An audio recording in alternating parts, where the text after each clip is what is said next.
like to remind you that these meetings are audio and video recorded. We'll start with introductions to my left. Robert Mullen.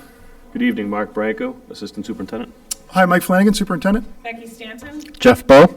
Dustine Puma. Ryan McMahon. Joe Messina, Business Administrator. I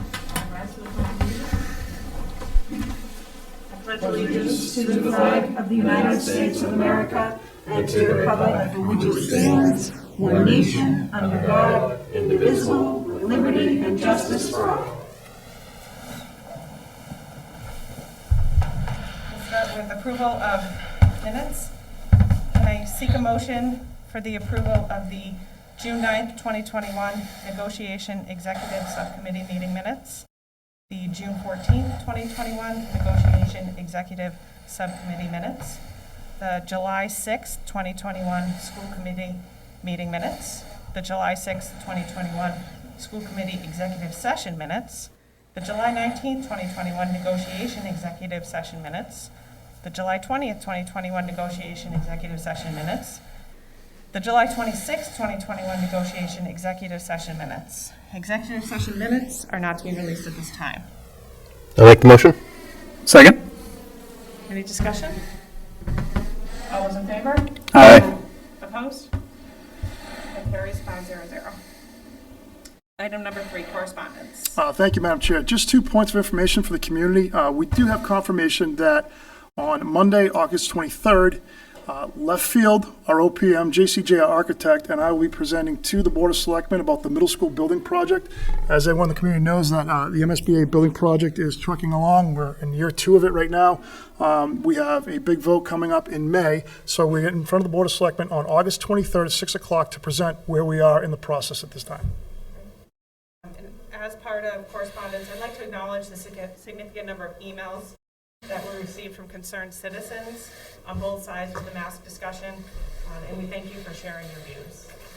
Madam Chair, I have one more information that came in late today. I did receive an email today confirming there'll be a tri-board meeting on Monday, September 20th at 6 p.m.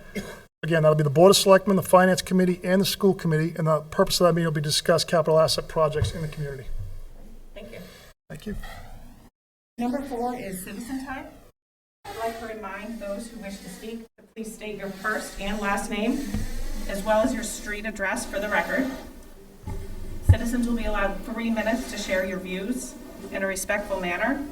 And please be reminded that per school committee protocol, we do not answer questions.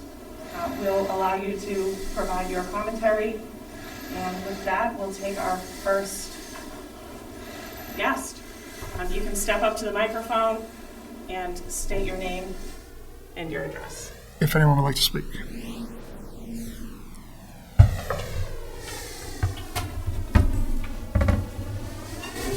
I timed this at 3:09 last night, so I just apologize for the 9 seconds ahead of time. All right, my name is Daniela Thanis, and I live at 28 Jamie Way. And I first just want to take a moment to thank all of you for the time and effort and everything that you have put in over the last year. On the other side of this, we're still all parents. We still need to work together regardless of how we agree or disagree on how we deal with the next school year. So I just want to thank all of you for the time and effort you've put in over the last 7 months. In 2 weeks, the doors for our school will open. I'm sorry, did I say 20 June? Please round me in. In 2 weeks, the doors for our schools will open, and our kids will walk in ready to take on a new year, once again wondering what COVID will throw at them. SARS-CoV-2 is a very different virus in March of 2020 than it is now with the Delta variant. In a recent Tampa Bay Times piece, Dr. J. Stacy Klutz noted that the Delta variant is almost like a new pandemic unto itself, saying our children's hospitals are even already filling up or full. Because of the Delta viral dynamics, it is much more capable of causing severe disease in a larger swath of the population. You spew enough of any human pathogen on someone without immunity, and it is not going to end well. This sets up very poorly for the beginning of the school year. The CDC, AAP, and the Bigger administration have all adjusted their mask advisories in recent weeks to highly recommend that students in grades K through 6 wear masks at the start of the school year. Many experts have said that the reason schools were able to be successful last year is due to their mitigation measures. So far, we've seen districts in Georgia, Florida, Missouri, Texas, Louisiana, among others, that have had to shut down due to outbreaks. None of these districts started the year with mitigation measures in place, and now they wish they had. In order to avoid disruption, please consider two specific mitigation strategies. The first is requiring masks at TES and TMS. I want to note that I believe that THS should be a choice because they have the option and the choice to be vaccinated at that age level. The one choice that the students, especially at TES where everyone is under 12, do not yet have is the choice to be vaccinated. According to Johns Hopkins Medicine, wearing even a simple 2-layer sturdy cloth mask or a standard surgical mask can lower the transmission of the virus. The second recommendation that I would offer is to maintain the strategies that were in place last year for lunch and snack to maintain social distancing when masks need to be removed. A crowded cafeteria with masks off will completely negate any benefits of requiring them for the rest of the day. I just want to note that we are all pandemic fatigued. We all want our normal. And we all want the best for our own children. But when it comes to a pandemic, we need to look beyond what is best for the individual and instead look at what's best for the whole community. Let's think of the needs of those who are at high risk for the virus, or who need complex IEPs that are best administered in a school building and not at home, or parents who rely on the school for care so that they can go to work and be able to provide for their families. 10 seconds. Another year of disruption will be costly for all of us. At the end of the day, we're left with this. If you vote in favor of mitigation strategies, the most that we lose is an inconvenience of a mask and an uncomfortable and a less crowded cafeteria. If you vote against mitigation strategies, there's a risk of disruption and health loss to students, teachers, their families, and our community. Thank you for your time. Thank you for the consideration, and I do not envy your position. Thank you. Thank you. Thank you.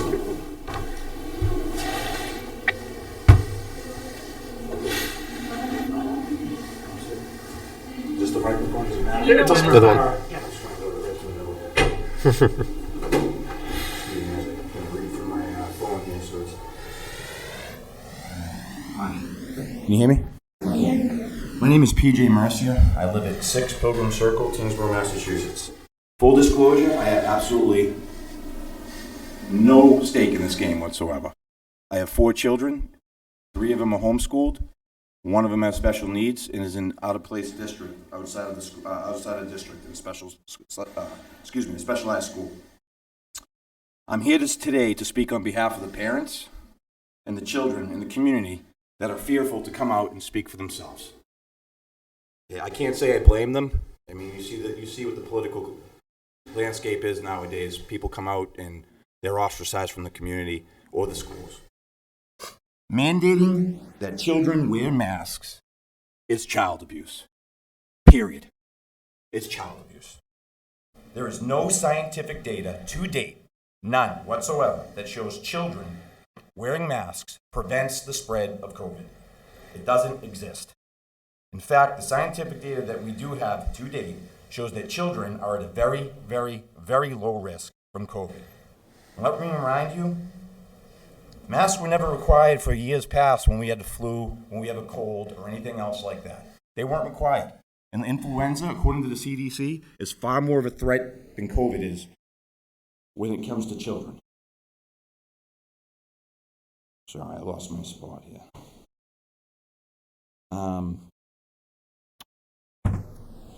Here we go. Over the last 18 months, nationwide percentage rate for COVID survival in children under the age of 18 is 99.9995%. That is directly from the CDC website. You can pull the numbers yourself. We have to really think about the psychological damage that is going through these kids right now, okay? The COVID fatigue is real. Families, kids, the anxieties, the fear. I mean, they think they're going to kill grandma and grandpa for just going to see them, okay? It's enough. Grandma and grandpa have been vaccinated. They're fine now. Again, mandating masks to be worn is not based on a single ounce of scientific evidence. It's solely political theater. That's all it is. It's political theater. And I would say, I don't know if there's any union representative here today, but to the union, stop playing politics with the kids. It's disgusting. It really is. Those over the age of 12 have had plenty of opportunities to have been vaccinated if they choose to do so. If they are not, it's none of our business. It's an individual's personal medical decision. Those among us that are vaccinated, what's the worry? According to the science that we've seen on the CDC, the news, everything else, the likelihood of you getting exposed to COVID is you're not going to be symptomatic and is non-existent. And really quick, I'm just going to go right to the board. There was a bunch of other stuff. 3 minutes, sir. Sorry. All right. Thank you for the time. I wish I had more time. Thank you. So, Madam Chair, if I could just make a statement going forward, we will announce at 2:30. We will announce when there are 30 seconds left, and then at 3 minutes, we're going to be a hard stop going forward. Is that fair? That's fair. Thank you. I don't have a prepared speech. Deputy 44 Davis Street. I just wanted to touch on the mental health of our children, and I think that is why we need mask mandates, is because our kids' mental health is affected, and is going to be affected if the schools get shut down. I know personally my own mental health is affected when the schools get shut down. I had to completely quit my job for the past 18 months, and I'm finally now getting back to work. And I have no plan for what happens when schools get shut down, and I believe that they will do so if we don't have to mandate them. Thank you.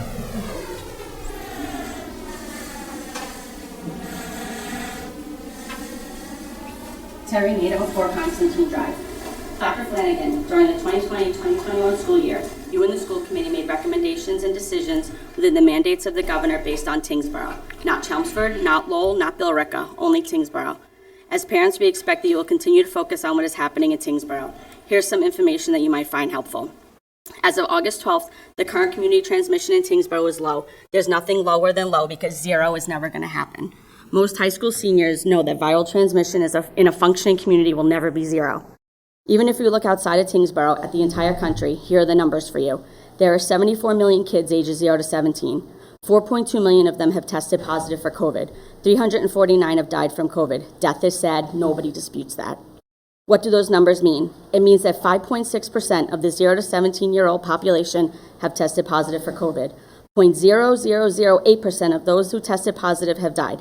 0.00047% of the whole 0 to 17 population in the U.S. has died from COVID. However, in the 2018-19 flu season, 488 kids in the U.S. died from the flu. For perspective, flu season is typically October through May, so 488 kids in 7 months compared to 349 kids in 17 months. You don't need to be a mathematical genius to understand those numbers. Here's my question to you. Did anyone in Tyngsborough ever suggest that kids wear masks during flu season? It is irrational to be masking these kids for COVID when we didn't mask them for the flu. Masking kids for COVID is no different than a parent making their kid wear a helmet all day, every day, for fear of falling coconuts or meteors, which your child is more likely to die from than COVID, and we don't even have coconut trees in New England. If you saw a parent doing that, you would think they were crazy. Never mind the fact that wearing a helmet poses less of a risk to a kid's CO2 levels and bacteria on their face than a mask does. It's essentially safer to wear a helmet to protect you from things falling from the sky than it is to wear a mask to protect you from COVID. What about the psychological damage of believing the air is bad, everyone around them is sick, and that if they breathe on someone, they're going to kill them? What about the health effects of making them have to breathe through sweat, spit, and dirt-soaked cloths all day, every day? I was in classrooms at TES for 170 days, and I cannot even explain to you what kids' masks look like by the end of the day. Maybe your kid wears a mask correctly and doesn't chew on it, sneeze in it, or touch it 100 times. That's fantastic for them, but that's not the norm, and anyone who has been in an elementary school knows that. Let's not forget the effect of wearing a mask all day has on a kid's immune system. Germs are not all bad. Fearful people become willful slaves. I'm tired of watching kids bear the burden of what if this and what if that. If parents should be deciding their own what ifs instead of making their kids own everyone else's what ifs. A mask on a child is a symbolic security blanket for adults, not to keep kids safe from COVID. They don't need to be kept safe from COVID. The numbers say it. Thank you. Take the next guest. Hi, thank you for giving me the opportunity to speak today. My name is Michael Roach of 6 Deschanel Lane. I am the father of 2 special needs boys in our school system. Also, I am the manager of the cardiology department in a Boston hospital system, as well as the vice chair of the Tyngsborough Board of Health. I was asked to speak today as a fellow parent, not from the Board of Health perspective. I understand there will be decisions made today in regard to school policy on masking. I know I find conflicting information being portrayed by various sources, which makes it difficult to know what to believe. This is my takeaway from the information that is made available. First, I asked myself the question, what metrics are we going to use to say that we are successful against COVID-19? There are multiple key metrics that I choose from. 1, case counts. 2, hospitalizations. 3, vaccinations. And 4, deaths. For case counts, unfortunately, we'll never get to 0 cases in the world, and masking children will not change this. There will always be some variant somewhere in the world that will make its way to our neighborhood. Hospitalizations. The hospitalizations for children over the past 18 months are statistically low. The following statement is from the American Academy of Pediatrics.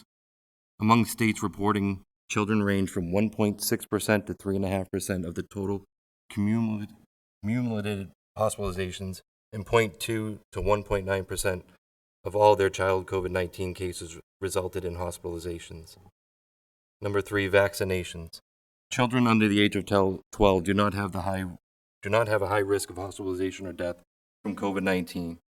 We also know that in school transmissions were not an issue last year. Children are not the chief vector of transmission. In addition, as we know from the recent Provincetown outbreak, 75% of those who tested positive are fully vaccinated. We are now realizing that vaccines are the most effective against deaths and hospitalizations, but not as effective against transmission. A student could still contract the virus at home from their vaccinated family members. Number 4, deaths. For the first time in this pandemic, the case counts and the deaths are not trending in the same direction, and this has been made possible through the vaccines. Another piece of evidence I'd like to present is that masks were made optional for the attending ESY this summer. There is no record of any COVID-19 cases from our summer program. 30 seconds. In addition to my above evidence, I also looked at DESE's guidelines. They state that Massachusetts has among the highest vaccination rates of any state in the nation, and evidence continues to reinforce that COVID-19 vaccines are highly effective, especially against severe disease.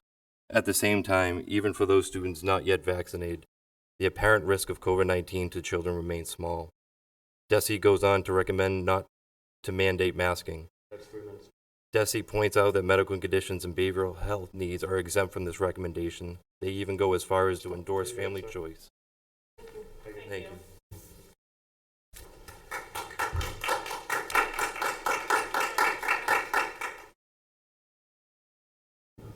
I don't have anything prepared either. I'm Danielle Rivershad. I'm at 126 Norris Road. I just want to point out that I really appreciate everybody speaking up today, both sides. I also want to say that the numbers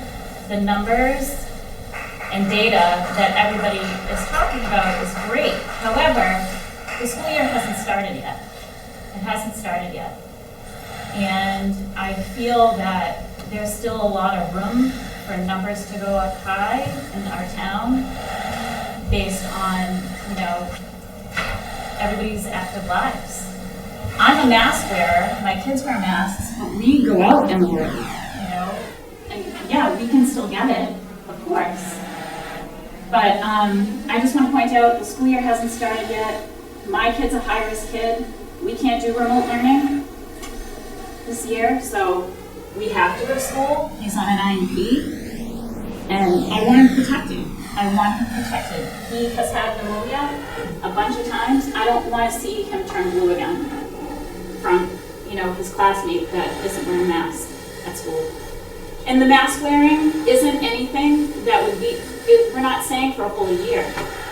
Our side isn't saying for the whole year. We're saying till we can get a bulk of the kids under 12 vaccinated so that we have better confidence sending them into school. That's it. Just for a few months. Just for a few months. Thanks. Thank you.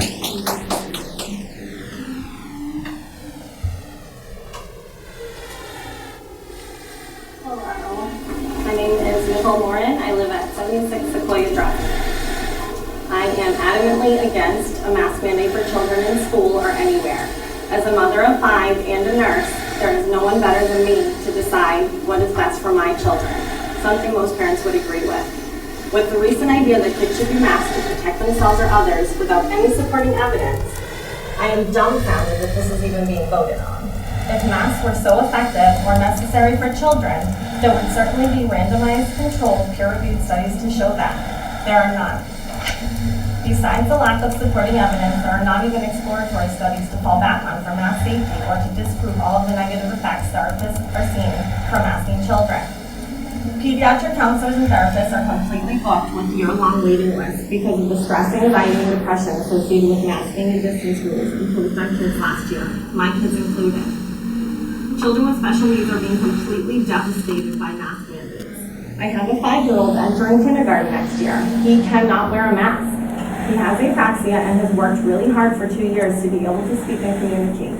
And I'm not willing to lose another year of critical speech and language development for him because of someone else's unsupported fear. Although his IEP stipulated that he should be in school with peers 5 days a week for pre-K last year, they offered him 1 half-hour a week mask. That doesn't work. He struggled with people being able to understand him, and adding a mask to that is cruel. He needs to see people's mouths to watch how the thing sounds correctly. He can't have a teacher with her face covered. He won't be able to make friends if other kids can't understand him. He risks unnecessary anxiety, depression, and being bullied. He deserves the same education as everyone else, and he won't have access to that with a mask. Masks reduce voice volume, so that makes it harder to be understood and to understand. When there is a speech delay or hearing impairment, it's even worse for kids. We use lip reading when there is a communication breakdown. Masking makes it impossible to use lip reading. It's also tough to recognize emotions with masks on, which is very hard for younger kids. I know there are articles out there about kids being resilient. Those, however, for the general population are not for kids with speech and language or other developmental delays. The Massachusetts Teachers Association did not poll their members, teachers and teaching assistants, before coming out with this unsupported, expansive recommendation. And the American Academy of Pediatrics did not poll their members. This is extremely concerning as the members of both groups are the ones actually engaging, treating, teaching, and observing children. It's mind-blowing to me how the leaders of these very large important groups could make such far-reaching blanket recommendations without even consulting their own members. My kid's pediatrician, my husband and I do not believe that my children should be masked. So why would anyone else have more say than that? There's no option but to leave it a choice. Science, medicine, mental health, evidence-based That's 3 minutes, thank you. do not support a mandatory mask mandate.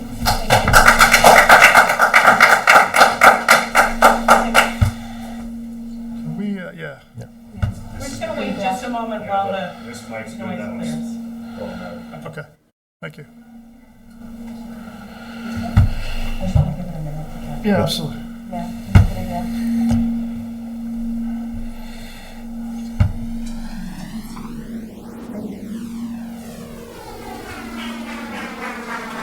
Madam Chair, would it make sense to ask people who've spoken to give the seats up for people who are waiting to speak so we can move things along quicker?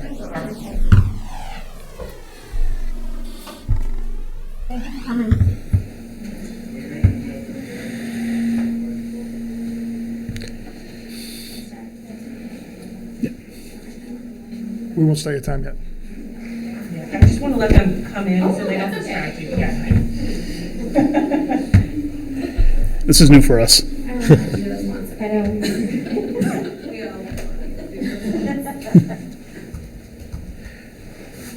Are you catching feedback? Hello, my name is Daisy Tubin. I live at 108 Norris Road.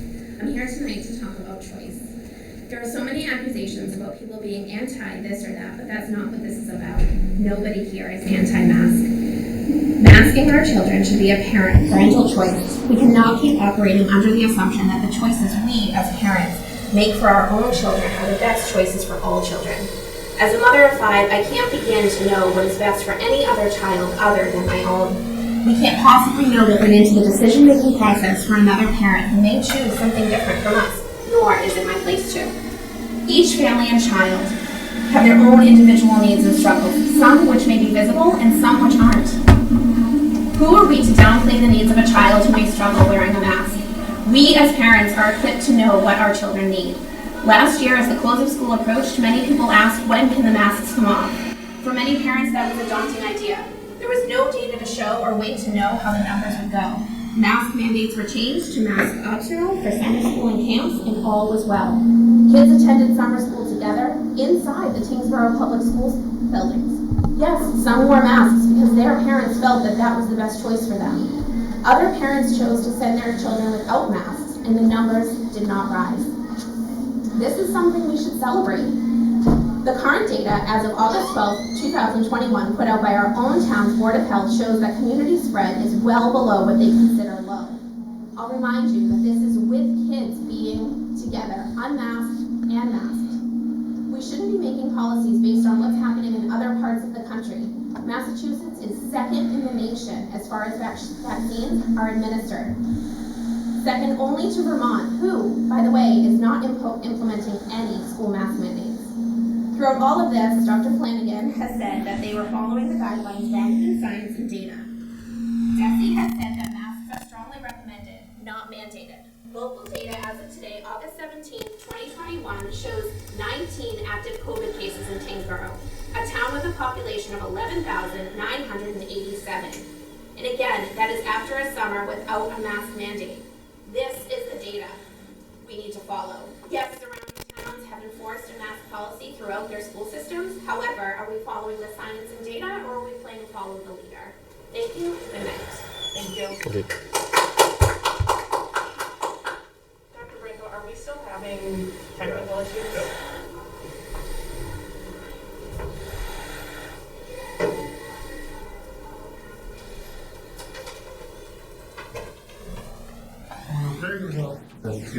Yeah.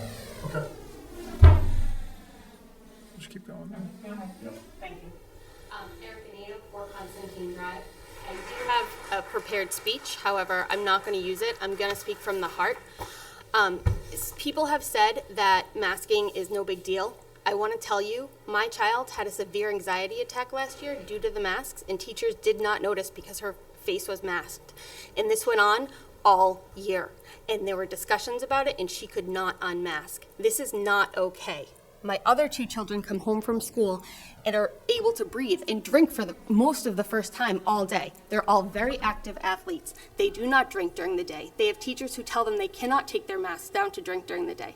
This is not okay. They need to be free. They need to see each other's faces. They need to speak. When children come up to you and say, "Can you see I'm smiling? I'm trying to smile with my eyes," that is not human interaction. There are kids who have had allergic reactions that adults have not seen because their faces are covered. You cannot tell that a child's mouth is swelling due to a food allergy when their faces are covered. This is all not okay. And my children were in tears when we said that a mask mandate may go back. They need to be back in school as it was. I understand COVID, and we understood last year. They were in daycare. 100% of the time they were not in TES, unmasked last year without a problem. So I get it. However, at this point, they need normalcy. Their mental health has been much better since they got out of school last year because things have been quote unquote normal. They've been out in the community unmasked. If they have to go back to school in masks this year, I'm very concerned for their mental health. It will not go well. And I understand a potential shutdown, but we didn't shut down for the flu when 100 kids had it in TES before COVID. So it's unbelievable to me that we can't follow the science. Thanks.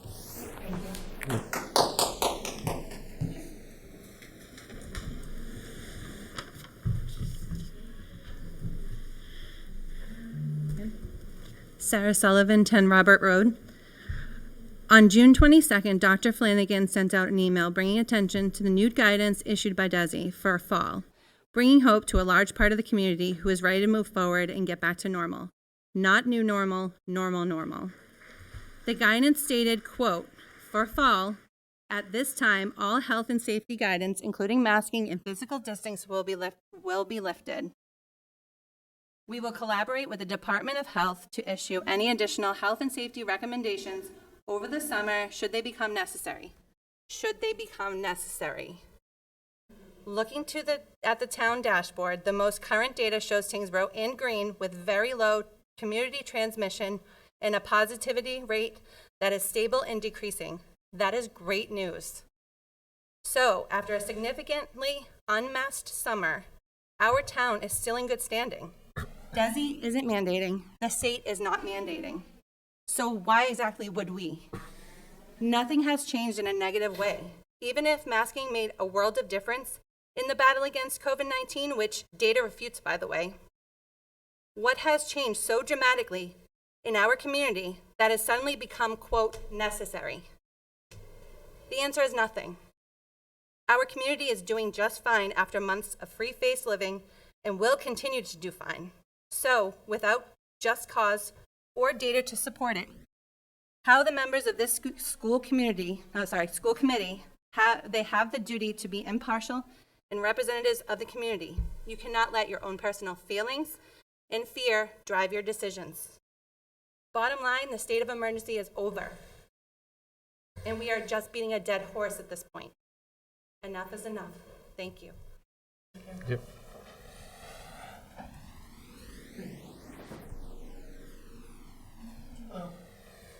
Dave Angelo, 7 Bristol Way. I don't have a prepared speech, and I'm probably going to wish I did. My main focus is kind of just focus on the 22 to 25 class. My main concern is that this board is going to make a decision that's broad-based and blunt and not break it up by the age groups. That 22 to 25 graduating class has met the metrics for having the vaccine available. So at this point, if there is not a group that is ready to come back unmasked, in person, or mass choice, when is there ever going to be one? Last year, this board used DESI guidelines for busing as a reason to not go back 5 days a week. The CDC's recommendation of 5 days a week in person was sort of ignored. This year, you're seeing a flip-flop where CDC guidelines for masking for all are being bandied about, and the DESI guidelines for, is it 7th and above, not required, 7th and 6th and below, recommended, are being brought to the forefront. The data is being cherry-picked. It's not right. I think you need to have a nuanced approach if you're going to do a masking policy of seeing who's had the vaccine available, who hasn't, and not be like the surrounding towns around us that are just painting with the broad brush. Good luck with the rest of the night. I don't need 3 minutes.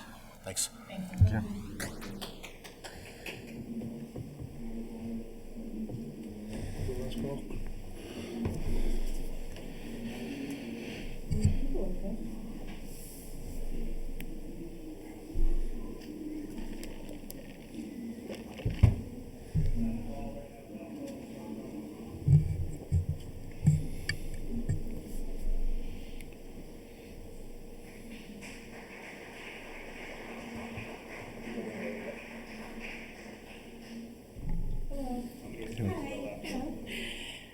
Hi, my name's Dawn Hannis. I wasn't planning on speaking at all. I was just coming to see what the turnout was like, and hopefully get an idea of how everybody was feeling. Yep, it's 60 Groton Road. Thank you. I'm going to say that I was probably the most fearful person in Tyngsborough when this first came out. A healthy fear, I think, but you know. I made my husband completely undress every time he left the house in the garage and take a shower, put all of his clothes into a bag, and wash it all before he was even allowed to interact with us. And that was if he just went out for like 10 minutes. I'm now at the point where you hear all the information, you hear all the numbers, and I understand that people are still scared, and I understand that the new Delta variant is going to scare people. There's always going to be another one, just like the flu. There's always a different strain. And my heart breaks because I understand both sides. I understand the people that are fearful and want to cover everything up. But at the same time, I also see the other side. And that's the side that I kind of lean towards only because it gives people the choice to decide how afraid they're going to be and how unafraid they're going to be. And for me, I don't know. I'm not an expert. I'm not an expert on either side, but I'm an expert on my own kid. So I feel like I should be able to make that decision for my child, especially knowing half the time most of the kids I see don't even have it on correctly, Additionally, I'm more worried now because my niece, got really sick. They have no idea what she got. She doesn't have COVID. She doesn't have mono. They keep on testing her. She's been sick for weeks. And honestly, I think it did something to her immune system, having her face covered all the time. I mean, you're constantly breathing in CO2. It's a long time for little kids, or even young adults, to breathe in their own air. It's just not good. I don't see anybody who would think that that's a healthy thing to do when we're talking about environment and the green. Nobody cut trees because we need the oxygen and all that other stuff. They do need the oxygen. They probably learn better that way too. So again, I understand people that are afraid, but I really think it's the parents that should make that choice. So that's all I had to say. Thank you. It's my feeling. Thank you. Thank you for listening. Madam Chair, I believe that's our last speaker. Oh, make sure. We'll wait just a moment while Dr. Franco confirms that we don't have any additional guests.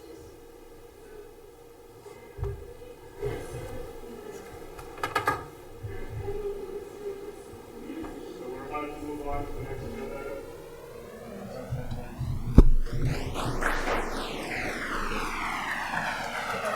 Great. That was our final guest for Citizen Time. Thank you all for your words and your perspectives. We'll move on to item number 5, which is share the success. And Grace is not here today, so moving on to item number 6, the subcommittee update. I'll provide the subcommittee update for the Superintendent Evaluation Subcommittee. We met tonight to discuss Dr. Flanagan's goals for this upcoming school year. They are all in your drive. I would request that all members of the school committee please review those. If you have any feedback, questions, comments, please provide those to Dr. Flanagan this week so that we can reevaluate them at our next meeting. Number 7, personnel. The first is notification of appointments. Jeff Carpenter, TMS computer science teacher. Ryan Bendito, TES paraprofessional. Hannah Falwitz, TMS academic support teacher. Suzanne Galdak, TES 101 nurse. Danielle Hogan, assistant business administrator. Daniel Hogan, assistant business administrator. Carrie Jones, TES paraprofessional. Tennille Makano, TES paraprofessional. Ryan Vigent, TES paraprofessional. Laura Vidic, TES paraprofessional. Heather Wells, TES paraprofessional. Welcome aboard, everyone. Notification of resignations. Lori Swerk, TES paraprofessional. Fallon Thomas, TES paraprofessional. And Michael Walker, TES paraprofessional. Wish you all the best. Moving on to unfinished business. So, Madam Chair, we'll begin with the superintendent's update at this time. There you go.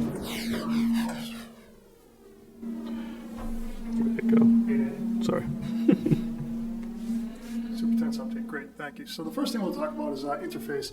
So as this committee was made aware, we presented several months ago, Sarah, the ones that was here presenting about interface referral services, and I'm pleased to announce that we did sign a contract with Interface Mental Health Referral Services that actually began on August 2nd. We did do a training over at the town hall side. We plan to train TPS staff as well. But essentially, this is a mental health referral service that will service anyone who is a member of the Tyngsborough Public Schools or any resident in the town of Tyngsborough.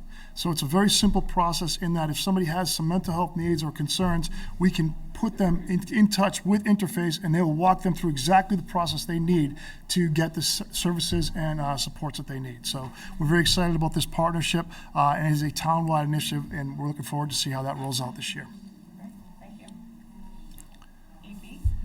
8B. So 8B is Mass DPH DESI guidance in terms of reopening. So I come back to a familiar slide, I think, to this committee and to this community. Primary goals, we're going to use context and data. We are committed to providing a full-time in-person learning experience in an environment that prioritizes the health and safety of all students and staff while following guidance grounded in science and data. That hasn't changed. That hasn't changed since March 2020. This community, we've done what's best for Tyngsborough since March 2020. So we're going to go through the context and data. I'm going to lay out some information for you tonight. If the committee would like to see different information, different data, I'm happy to get that for you. I'm giving you the data that I think is applicable, data that we've used, and we can have a conversation about what that looks like. But at the end of the day, we need to lean on this. We'll go to the next slide, please. Local districts, just as a point of context, so we can understand what is happening in communities around us.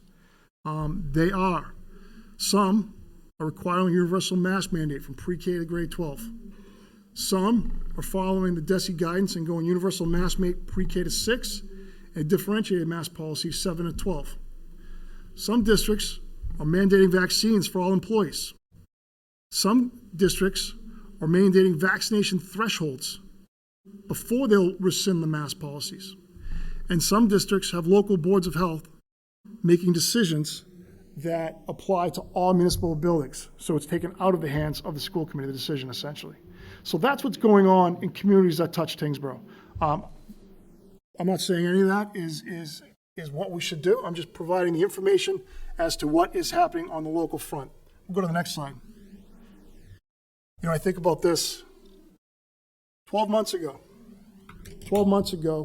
we had 36 meetings over the summer, and we talked about 6 feet.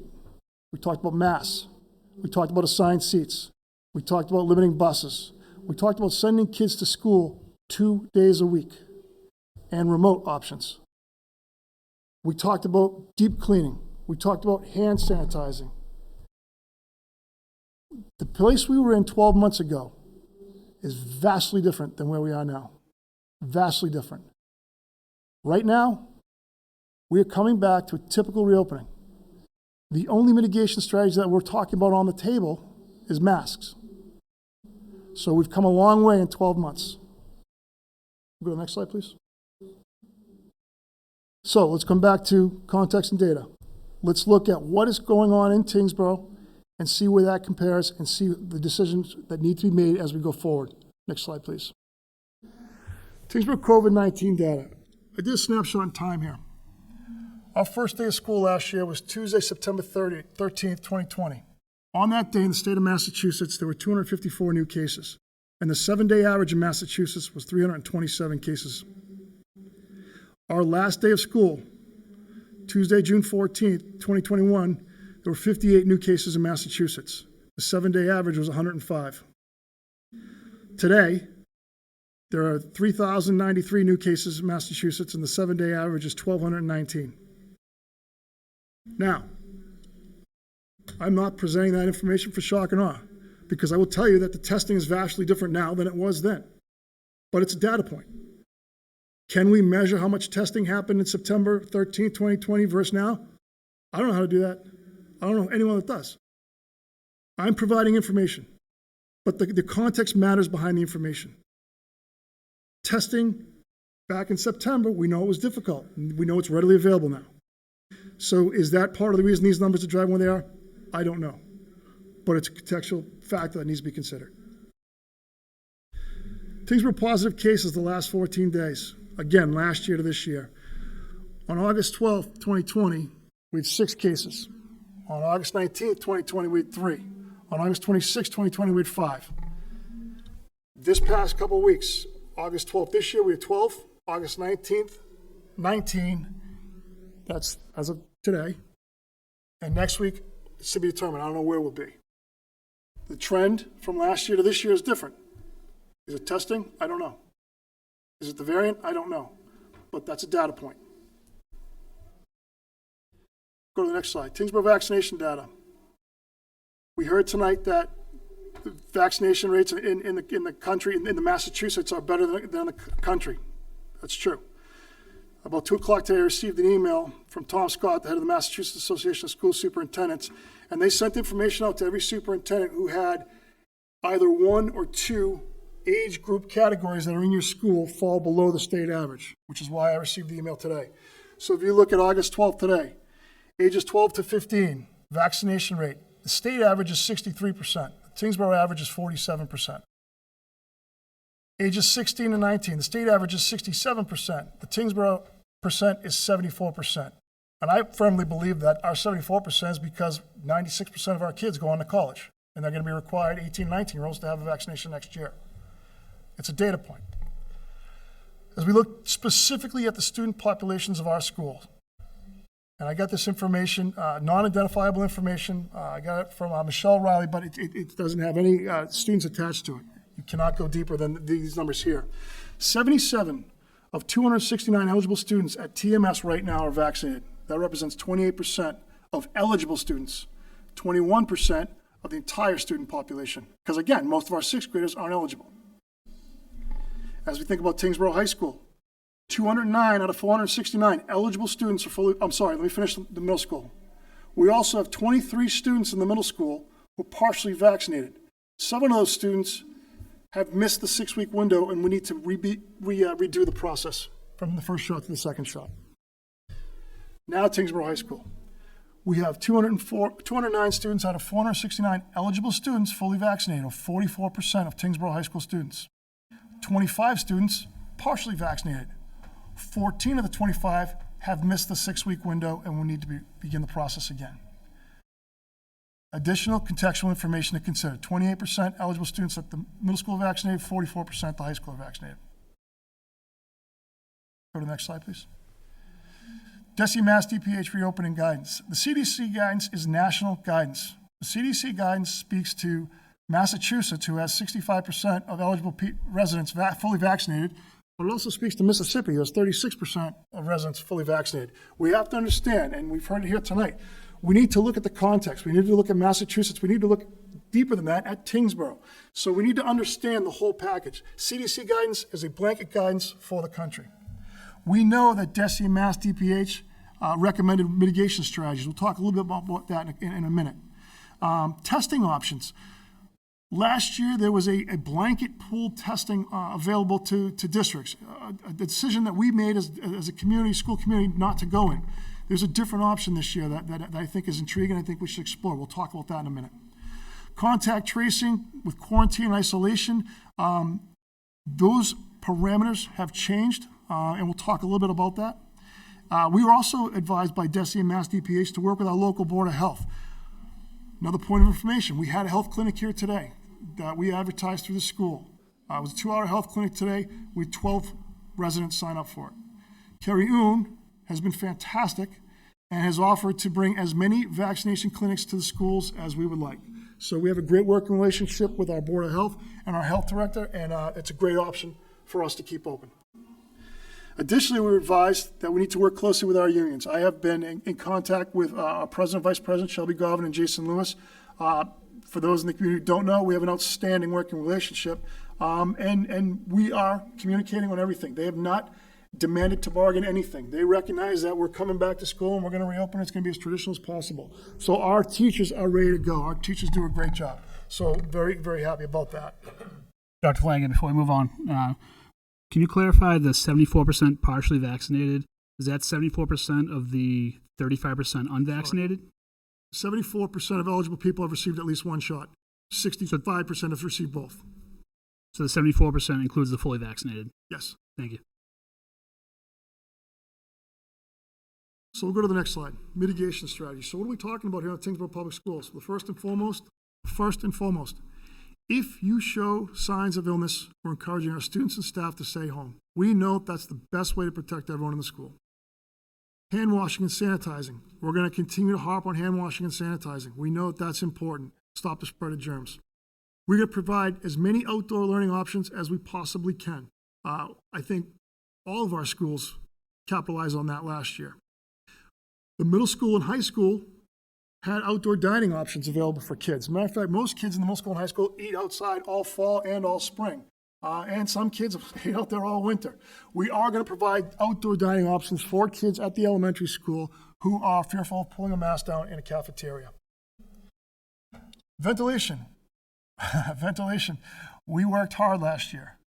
And we were, I believe, in front of it, making sure that we had enough HEPA filters for every classroom that wanted one. We installed fans in every room in the middle school to exhaust air from the room, to exhaust particles in the room, to keep the air flowing throughout the room. We had schools We had classrooms in the middle school that had 2 and 3 HEPA air filters. We have no problem doing whatever we need to do to satisfy the ventilation issues throughout our district. We're in good shape with ventilation. Physical distancing to the extent possible. We will continue to do that to the extent possible. But we will have science lab stations. We will have centers. We will have work groups. We will have morning meeting time on carpets. We will do those things. We're going to go as traditional as possible with our teaching. We're going back to normalcy in the schools. We're going to focus on teaching and learning this year. But when we can physically distance, we will. When we can put in a preventive mitigation strategy, we will. But we want to commit to making school as normal and typical and traditional as possible for our kids. Masks, we know that federal law requires them on school buses. There's nothing we can do about that. Test and stay option. So this is new this year. And this is something that Michelle Riley is working very hard on. Appreciate her efforts with that. DESE's putting out a test and stay option. So one of our biggest issues last year, and it's no surprise to anyone in this room, we had a significant number of close contacts. So the new close contact guidance from DESE, coupled with this test and stay option, make it possible for us to keep as many kids as possible in school who are asymptomatic. So if a child is asymptomatic, there's an opportunity for us to invest in rapid antigen tests, have that child test in school for 5 consecutive days. It's a 7-day total, so obviously the weekend would fall into play. And if they were negative each day, as soon as they get the negative result, they go back to the classroom. And we could keep the kids in school. This is a great option. This is not the randomized pool testing where we're just pulling kids out in the middle of a period to see what's going on. This is targeted specific for asymptomatic students. This is a good way to reduce our number of close contacts. Another important factor here is there are no close contacts on school buses this year. Per the recommendation, because of the ventilation options with the windows open and the airflow that comes through the buses and kids required to wear masks, there will be no close contacts from a school bus. So now we're talking close contact options for kids who are within 3 feet of someone else in a class for 15 minutes or more. And it may happen. It may happen. And I think part of the frustration that we heard from families last year was, I sit next to you, and I sit next to you all day long, but I'm not showing any symptoms. Well, this test and stay option would require your child to be tested, but it would allow you to stay in school and not have to go home and quarantine for 10 days. Test and stay option would obviously require parent consent. If a parent chose not to consent to the test and stay option, it would go back to last year's quarantine protocol, so they'd have to go out of school for 10 days and be asymptomatic for 48 hours before they could come back. So the test and stay option, coupled with the new guidance from DESE regarding school buses, it makes contact tracing a little bit more manageable. I won't say easy, a little bit more manageable, and hopefully we'll keep more of our kids in school. So that's something that we're exploring as well. We've signed up. We're all in on this. I think operationally this is absolutely the right way to go for our community. So it's a matter of working diligently with the state. The state is working very hard to have it up and running by August 30th. I can't guarantee it's going to be up and running for the first week of school, but soon thereafter it will be. But this is an important option. Dr. Flanagan, who Yes. covers the cost for the testing? It's carried by the state. For the entire school year? Yes. Okay. For now. Okay. For now it is. Things change, as we know. Also, when you drive, HC legal advisory, you have a legal advisory in your guide from our school attorney, Mike Long, who also represents every school committee in the state of Massachusetts. So that is the MASS School Committee Advisory. And basically, the legal advisory says that school districts, school committees need to adopt a policy. Now, whether the policy is a universal mask mandate or differentiated mask mandate, the school committee is responsible for establishing a policy that will go into effect for the beginning of the school year. Mike Long is saying it should have the caveats in there that it will be revisited frequently and it will be fluid based on what's going on in your community. So let's talk about universal mask mandate versus differentiated mask mandate. A universal mask mandate is simply what it says. Every student and teacher in a district, or I guess you could say school, will wear a mask. That's the universal mask mandate, except those who can't for medical, behavioral, or any other medical issue, which obviously we need documentation on. Differentiated mask mandate or policy would say the school committee can make a determination that we will go pre-K to 6, pre-K to 8, pre-K to 11, whatever you decide, and say those students and staff are required to wear masks, and whatever grade doesn't want to, you choose not to have a mask. So let's say the high school, 9 to 12, we're going to go with differentiated mask policy, grades 9 to 12, the differentiated mask policy would be everyone has to wear a mask unless they show proof of vaccination. That would cover the safety and well-being of that school. So that is what the legal advisory says. So differentiated mask policy or universal mask policy. That's what's being recommended. That is also in your drive. If you want to review, we can have questions. We can answer questions about that at some point as well. So that is what we're hearing from our school attorneys. Dr. Flanagan, another question on that. Yep. Would a universal mask policy stating masks are not required at all qualify under the universal mask policy? Yes. Okay. Sorry, yes. Yep. Thank you. So TPS mask policy, go to the next slide, please.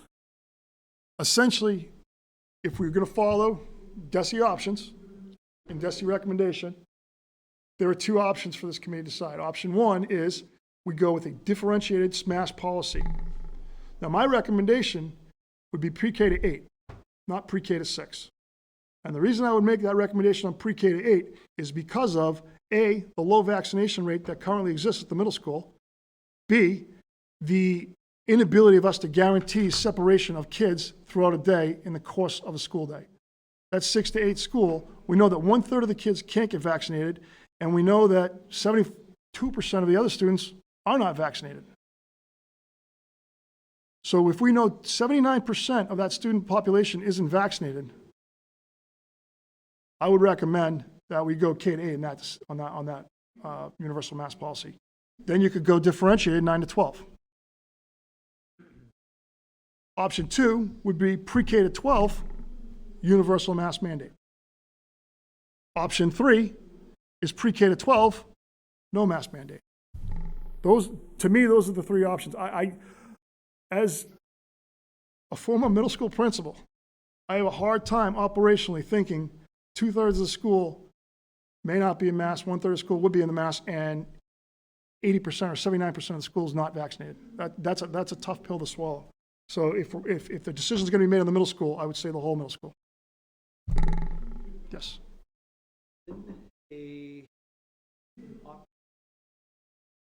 Where grades 9 through 12 would not be required to wear masks.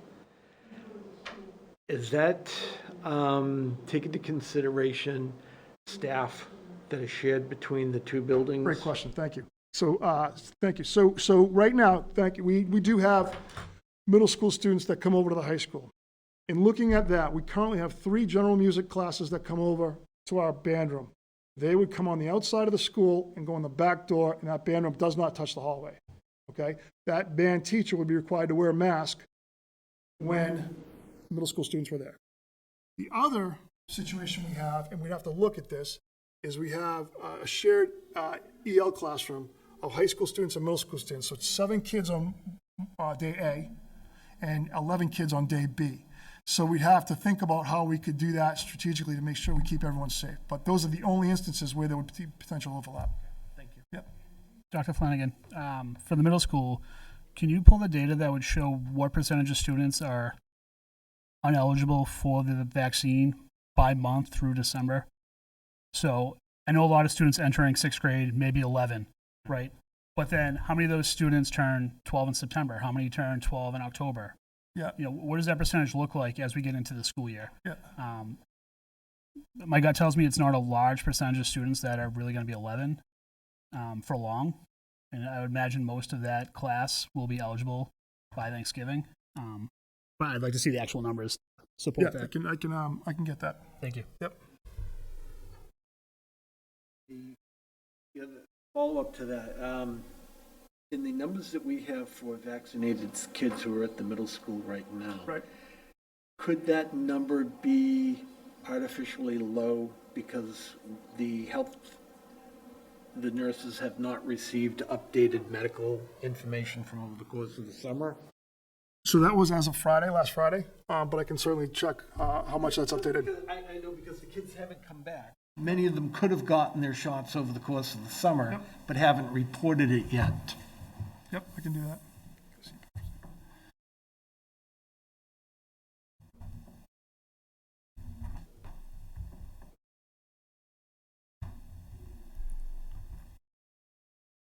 Okay. So, again, it sounds like, potentially 3 options. The committee could look at a different option if you wanted that. We can certainly wordsmith something, but my recommendation is that you allow me to take the template MASC policy, put some pen to paper, make it applicable to Tyngsborough, and come back next week, and I know it comes later in the agenda, but I'm hoping we can have another meeting next week, present a draft policy of what the options could look like, and what the decision could be of this committee. You can vote on something that night, and we can make it a formal policy that night to be implemented effective immediately, beginning the following day, the 25th. And that policy would be in relation to masks? Yes, Mask policy. yes. Yes, unless the committee says we want other mitigation strategies put in. But it's incumbent upon this committee to make sure we have the necessary mitigation in place. If we're going to follow what Mass DPH and DESI say, it's a conversation about masks right now. Dr. Flanagan, is there, what are the options for students who end up being out of school because of quarantining or illness? So it's a good question. It's a loaded question. Right now, the commissioner is saying that there is no remote option. So this would be like 2 or 3 years ago, if you had pneumonia and you went home for 10 days, you were home for 10 days. It's not, we're going to pull carts out and all of a sudden have concurrent instruction happening in every classroom for kids. We're working with the union right now. We've begun conversations on what that could look like, but we have not landed on exactly what it should look like. I think, certainly the educator in me says I'm not comfortable sending a student home for 10 days with a pack at work without doing touch-ins and touch base and see what's going on and what that looks like. But in terms of working that out specifically in terms of the detail, we haven't done that. We've had conversations and it's ongoing. It's certainly an issue that we are not alone dealing with right now. And follow up on that. Yep. Would that require some sort of filing or petitioning of DESI to support that? Yes. So I think there's a lot of concern amongst my cohort group that there are going to be kids who are going to be immunocompromised who are going to need some form of remote instruction, what that looks like, or how we do that. So it's a big topic of conversation right now. I wish I had more information. I was on a Zoom at 2:00 today discussing this. So I think it's one of our concerns. I think we all wish that there was a stronger position made on this that was a little bit more supportive. So, Dr. Flanagan, does the DESI guidance say no remote at all? It was my understanding that there couldn't be a permanent remote option for students, but students in a... So the language in it says no remote learning is what it says. And that's kind of, there are different interpretations of that. Okay. Yeah. So if we just go to the next slide, Mark, I think one of the things that, part of the reason we want the policy to be able to be reviewed quickly and adopted or have some, be somewhat nimble, I think is because there are other factors that are coming down the pike. What is the trend of the Delta variant and its impact on our community? I don't know if it will matter, but for some families, maybe full authorization by the FDA of the vaccine, maybe that will push more people to get vaccinated. I don't know. We're hearing fall, then we're hearing early winter, then we're hearing, by the spring that ages 5 to 11 will be able to get vaccinated. Maybe that will impact how this committee thinks about masks. And certainly any other metrics and guidance that comes forth from either DESI or Mass DPHN or the CDC or the governor making a recommendation at some point down the line. I think there are a lot of conversations that need to happen. I think, this is going to evolve. And I think to put a policy in place that we will say will get us to, June 2022 would be naive. We need to be on this like we were last year. We need to be responsive, not reactive, responsive to the trend. And I think we need to probably spend a lot of time in communication with each other so we can follow this and be responsible and do what's best for our community. We go to the last slide. I'll happy to answer any comments and questions. But I guess my final statement is this. I'm extremely proud of the work that we did last year. I'm extremely proud that we were able to bring our kids back and our entire district back in March, K to 12. And I think our teachers did a phenomenal job, and I think our kids did a great job. I know that the topic that we're talking about tonight is divisive. But I also know that there's not a person in this room or who spoke here tonight who isn't committed and passionate about the Tyngsborough Public Schools in our community. And we're all doing the very best we can to make decisions to benefit our kids. And, I'm proud to say that in my 24 years in this town, I've never once made a decision to adversely impact any kid in Tyngsborough. So we will continue to do what's best for Tyngsborough and look at Tyngsborough through a Tyngsborough lens. But I am very proud that our parents could be civil tonight, could have a good dialogue tonight, and could share their thoughts and opinions with us. I think that's what makes our community great, that we're not seeing what happens in other places here. Because even though we have differences of opinion, we still have that level of respect. And I think that's great. So I'm off my soapbox. So I'm happy to answer any questions the committee may have. My intent going forward in terms of communication would be to put a communication out tomorrow to everyone in the community about this meeting, about where we are, that we're going to look at a potential mask policy next meeting. And I know that we'll put an FAQ together for families that'll go out tomorrow that will continue to build over the next couple of weeks as things change and things evolve. And I think, I think certainly we did receive a lot of information and emails on both sides, and we appreciate hearing everyone's input. So I'll answer any questions. I had a question. It was a mitigation strategy last year. It didn't have to do with masks. It had to do with the windows at the middle school. Yep. And I know a lot of kids had really, really cold winters. What are we planning on for this year as far as the windows go? You don't have to answer right now. Week. Okay. Yeah, I don't know. So this could be answered next week. That's fine. I want to ask it now so you can prepare. It's a fair question. It's a fair question. Certainly we've had this conversation, and we know that we're not going to have kids sitting in winter jackets in the middle school. We'll have the proper ventilation. We have enough HEPA filters over there. And frankly, our people are in a different spot. I think a lot of our staff are vaccinated, so it's a different spot. So where they are. So we'll have these conversations, but the intent is we need to create classroom environments where our kids can learn. And a kid can't learn if they're shivering with their winter jacket on. Agreed. Dr. Flanagan, this may be another question that you're going to say we need to get to next week first. So totally fair. As far as last year, one of the things that we were able to do, and this was obviously to support both remote and hybrid options, which are obviously not on the table at this point, but were to have the students have access to their laptops. Is that something that we would be proactively handing out laptops this year? Yes. Okay. Yes. Yep, absolutely. We're one-to-one. We'll be one-to-one, 1 to 8, and we're going to be BYOD at the high school with school-issued devices to families and students who do not have a one-to-one device. Perfect. Thank you.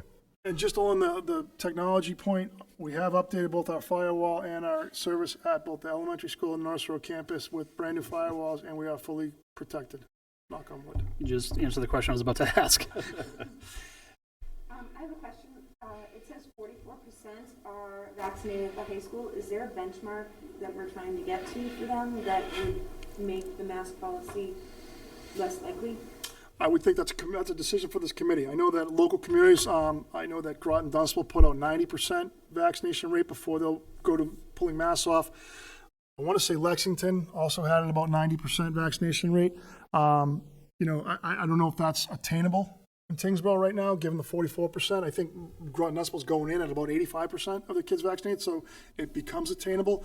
I respect that parents are going to make decisions for their kids.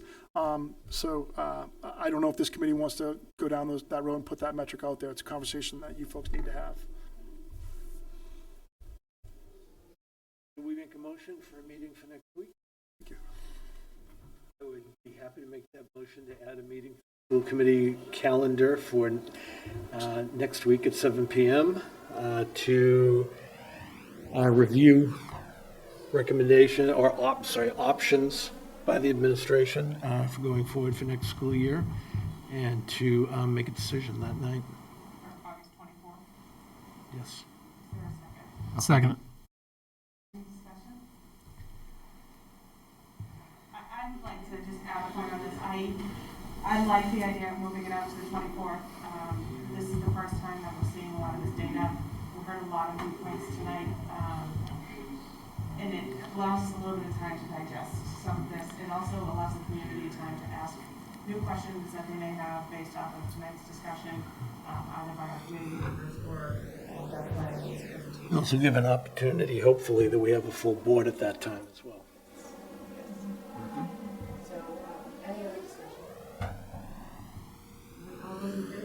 Aye.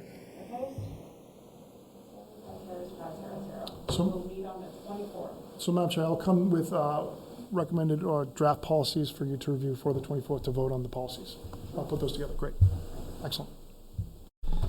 All right, thank you for that. So we'll go on to new business, 9A, superintendent's goals.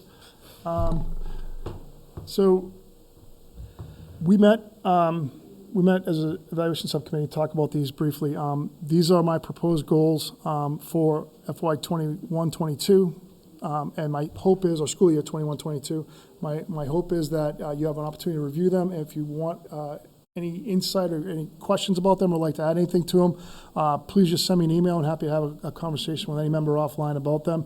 I think one of the things that, for Destiny new member, development of goals and the evaluation process is a collaborative process between the superintendent and the school committee, and happy to work with you as we go through this. So those are my draft goals for the year. Moving on to finance. Thank you, Madam Chair. Presented to the school committee tonight, there were 10 bill warrants. Those warrant numbers, accounts, and amounts are in your drive. Also in your drive for signing of bills, Mr. Mullen, as your single signer, came in to sign FY22 packets and FY21 packets on July 27th, as well as July 13th. And all of those lists of warrant numbers, accounts, and amounts are in your drive as well. For signing of payroll, there were 3 payrolls since our last meeting, and in your drive is the list of the payrolls of July 19th, August 2nd, and August 16th. And that is it for finance. School committee discussion. Mr. Nolan. Well, I would like to thank all of the parents for coming out this evening to voice or to let us know what their thoughts were.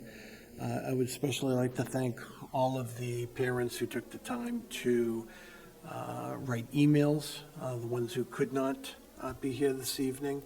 I'll speak for myself that I read every single one of them and was greatly appreciative of their thoughts. I'd like to thank the administration and staff for all their hard work they've put in over this summer. We haven't met for a month, but I'm sure it's been extremely busy over the past several weeks.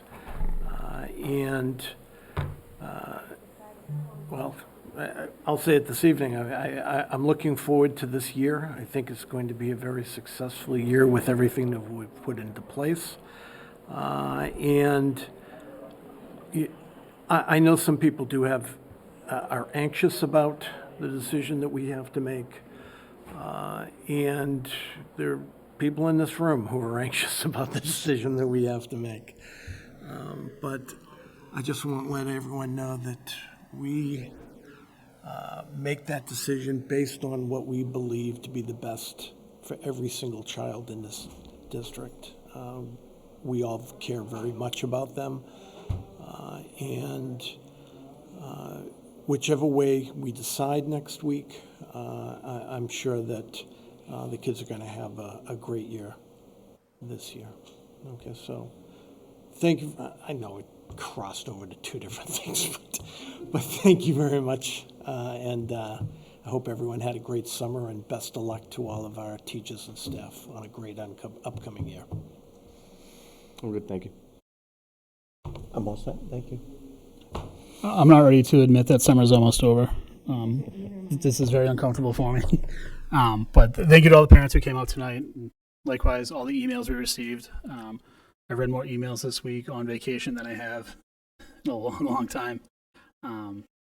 You know, to Rob's point, it's a difficult decision, but I know everybody in this room is putting the, thoughts into it, doing the research, and, the votes are going to come from the heart and data, and we're going to make the right decision. That's all I have.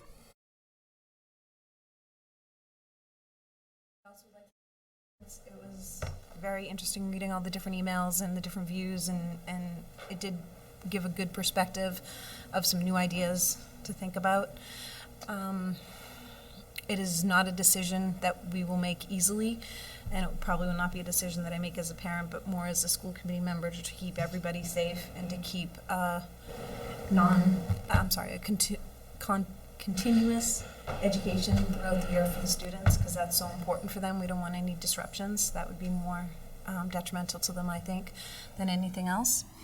I'd also like to give good luck to the staff and teachers and students as they come back into school, and knowing that tryouts for all the high school sports teams are starting next week, I want to give them a little bit of good luck to do well. Really just reiterating what everyone here has already said. Just thank you to the parents.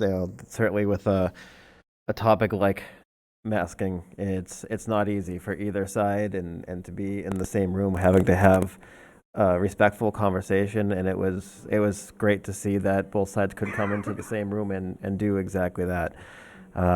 It's certainly not an easy conversation. It's not going to be an easy decision even within this board, but I know we're going to make the right choice based on the data. We've been doing it since the beginning of this pandemic, and I wouldn't see how that would change. Now again, and Dr. Flanagan, thank you to you, the administration, and all the teachers and staff and nurses for all the hard work that gets put in, behind the scenes, and things that people don't even see that happens throughout the year. So that's how we make it work for all of our students, and I'm looking forward to us having a good school year. I spoke enough tonight. I'm good. Thank you again to all the community members who shared their viewpoints, either written or in person. And I look forward to our continued discussion next week on Tuesday, August 24th. And with that, I'll seek a motion to adjourn. Make that motion. Let me just say there is no need for executive session. I will make the motion to adjourn this evening. A second. All those in favor? Discussion. All those in favor? Aye. Aye. Opposed? That carries. We are adjourned. Thank you.